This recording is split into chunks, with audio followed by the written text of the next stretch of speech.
Léa, j'ai 27 ans, je suis directrice commerciale chez Cashflow Positif, une société de conseil en investissement immobilier. À la base, j'ai un profil très orienté commerce et management puisque j'ai fait un master entrepreneuriat management au sein d'une école de commerce en alternance. J'étais au tout départ chef de secteur dans une société du secteur agroalimentaire avant de passer sur un poste d'animatrice réseau franchise. Par la suite, j'ai décidé de quitter mon poste et de gérer une franchise, malheureusement la mauvaise année, puisque c'était en 2020, une année qui a durablement touché le secteur agroalimentaire. J'ai donc rebondi en fin d'année en effectuant un MBA fiscalité et gestion de patrimoine en alternance, que j'ai effectué au sein de l'entreprise dans laquelle je suis, au départ en tant que consultante en investissement immobilier.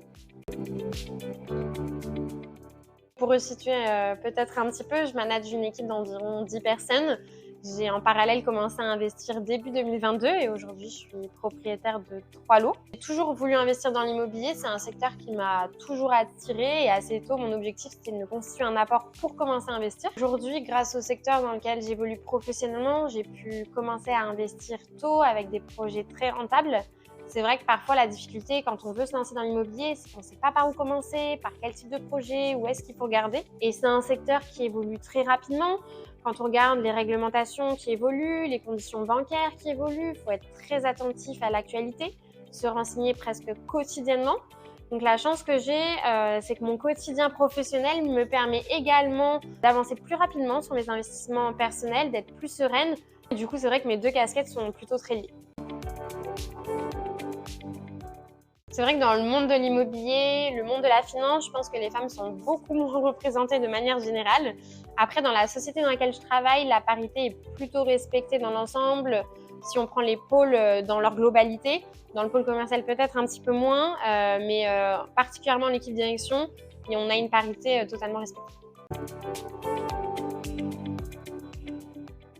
Oui, totalement. Je l'ai déjà mentionné juste avant, mais je pense que les femmes sont largement sous-représentées dans le monde de l'investissement immobilier, dans le monde financier.